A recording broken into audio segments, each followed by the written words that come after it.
Kuya, kailangan ba ng religion para maligtas? Malaking Yes. hindi. At wala ring religion ang makakapagligtas sa'yo. Saan mo naman nabasa yan, boss? The Bible is very clear that Jesus is the only way to heaven.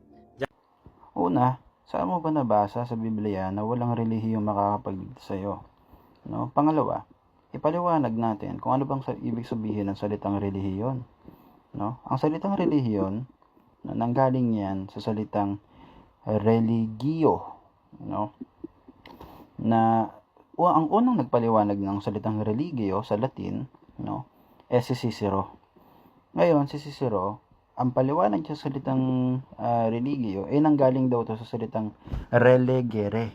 Nang ibig sabihin, no, a careful observance, no, or a careful observance of rituals, no, or respect, reverence for the gods, no, kasi si Cicero ay isang pantheist, no? Naniniwala siya kay Zeus, kay etc. No? Yung pagan gods ng Roman.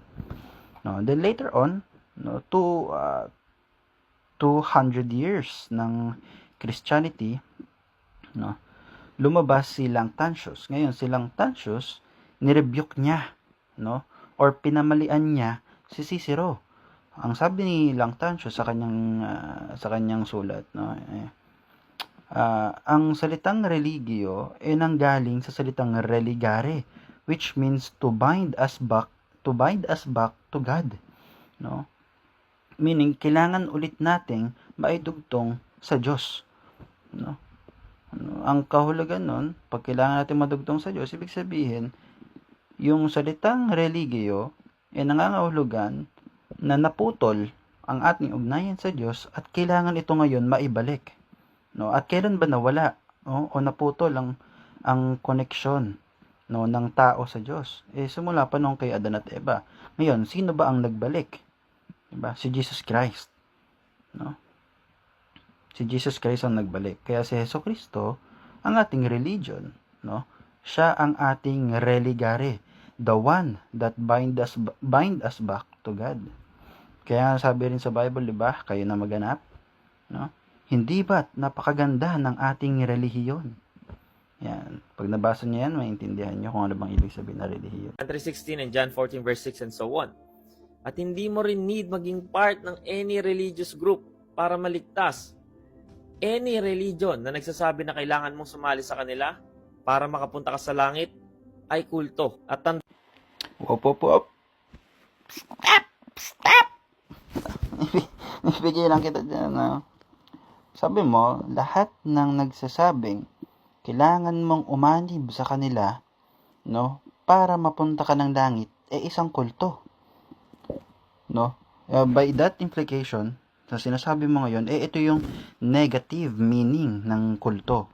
No? Yung mga kulto na abusive o yung mga kulto na may mga occultism, ayan, no, or yung mga kulto na tinitegi nila ang selves nila, no. Ayun yung ginagamit mo na halimbawa ng religion, ng kulto, ano. Kaso problema, kakapit yan kay Jesus ngayon, no? Kasi ano ba ang sinabi doon sa may Mateo, no? Hanapin nyo. Yun yung maganda. Kayo maghanap kung saan ba sinabi ito. Sabi ni Jesus Christ, no? I-preach nyo sa buong mundo, no, ang magandang balita, no, at bautismohan nyo sila sa ngalan ng Ama, ng Anak at ng Espiritu Santo, no? Bakit nila kailangan pumunta sa iba't ibang lugar sa buong mundo para i-preach yung magandang balita? At bakit nila kailangan bautismohan yung mga tao, no? Para sa Trinity. Bakit nila kailangan gawin 'yon? Kasi nga sabi ni Jesus, no, nang sila'y maging isa, gaya naman ng pagiging isa natin, no? At ano pang sabi ni Jesus, no?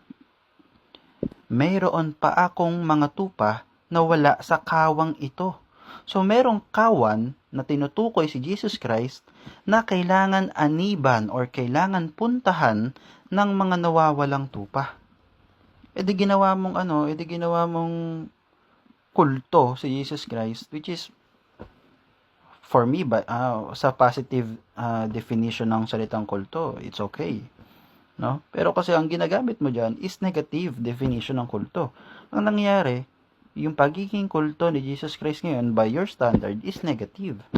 No? Ganun pala. Tandaan nyo na being a Christian is not being part of a religious group. A true Christian is reborn spiritually, knows God, understand the gospel, and have a relationship with Him. It's all over the Bible. Jesus is the only way. So, Ngayon, I would assume na si Brother Tetelestay is separating God's church to God, which is Jesus Christ to His church. Kasi by saying the phrase, the only way, so ibig sabihin wala nang iba bukod lang kay Jesus Christ.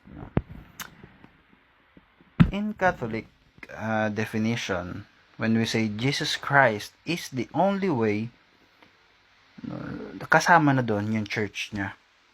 Because the church is the body of Christ. Una, the church is the body of Christ. So, yung church niya is si Jesus mismo.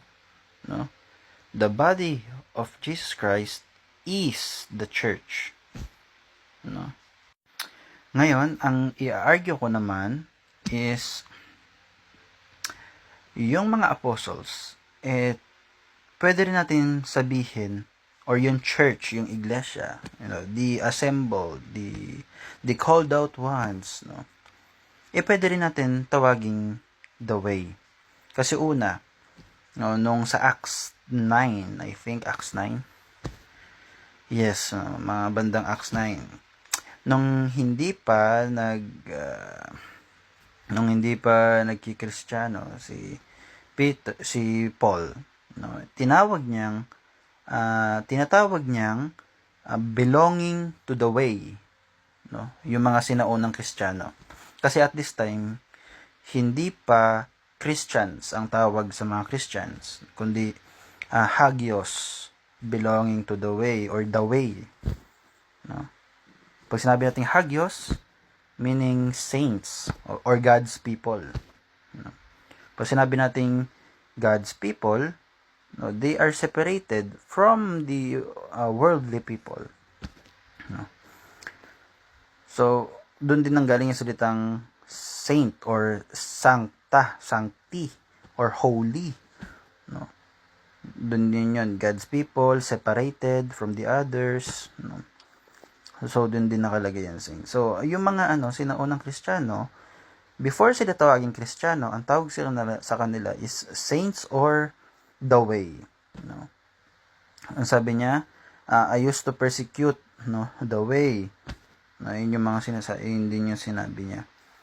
So, by definition, or in technicality, Jesus alone does not function as this singular one the way, or singular the way, which is nagfa-function siya as united, merong unity doon sa pagiging isa niya, the body and the head. The head is Jesus Christ and His body is the church. Jesus Christ is the head, so therefore the body is also the way. So ayun siya, bro. read your Bible with a humble heart. Repent. Repent in Greek word is metanoia, means change of heart and change of mind, meaning you will turn away from your old self, old sinful lifestyle. And then i-admit mo na ikaw ay sinner at hindi mo kayang iligtas ang sarili mo at kailangan mo ng Savior. Sino yung Savior na yun? Jesus. And then, seek Him with all of your heart para ma-receive mo ang Holy Spirit. Once you are baptized with the Holy Spirit, Yun na yung seal ng salvation mo. Amen. Ang magiging problema lang siguro natin dito, no, kung yung proseso ng pagbaba ng Holy Spirit or is base sa definition niya is hindi magwo-work. Kasi halimbawa sa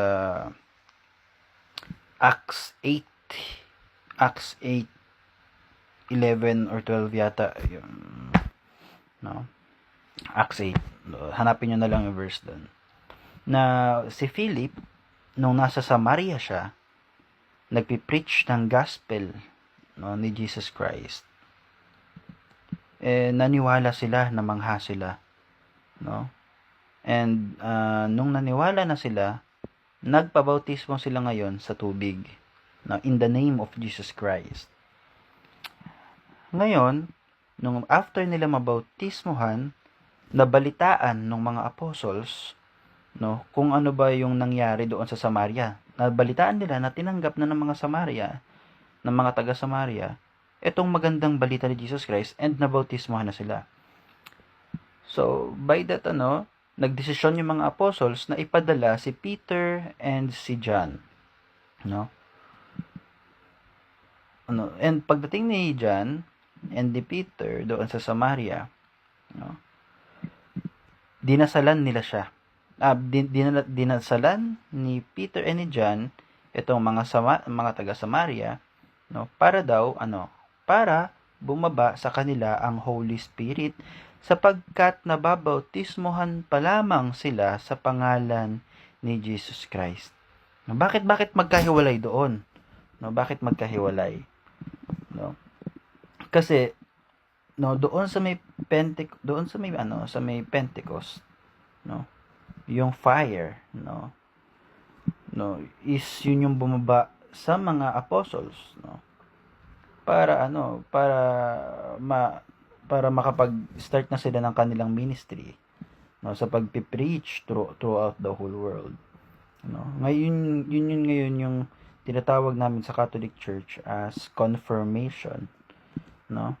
Pag-oordina sa iyo, pagbibigay sa iyo ng karapatan, no, pagtanggap sa iyo talaga na ito talaga ganap ka ng isang Kristiyano, no. Yun yung baptism by the Holy Spirit. Yung pagpapatong sa iyo ng kamay ng isang obispo. Pagdadasal niya para sa iyo, no. Ngayon, baka sabihin, bakit obispo ang magpapababa sa Hindi po yung sariling kakayanan ng obispo, no, ang dahilan kung bakit bumababa ang Holy Spirit sa iyo. Kasi ang mga pari namin, meron silang tinatawag na persona Christi, no. Christ is acting through them, no. Ibig sabihin si Jesus Christ, no, ginagamit yung mga bishops, no, para gawin ang isang bagay. Yun yung persona Christi. Hindi yung mga pare ang nagpapanggap na Jesus Christ, no. Which is si Jesus Christ ang gumagamit sa mga priests, sa mga bishops, para gawin or isagawa yung sacraments. So, yung mga priests po, they do not do it by themselves, no, but Jesus Christ Himself. Kaya po, bumababa ang Holy Spirit. Sabi nga Jesus Christ, no, magpapadala ako ng helper, which is yung Holy Spirit. Diba? So, yun po.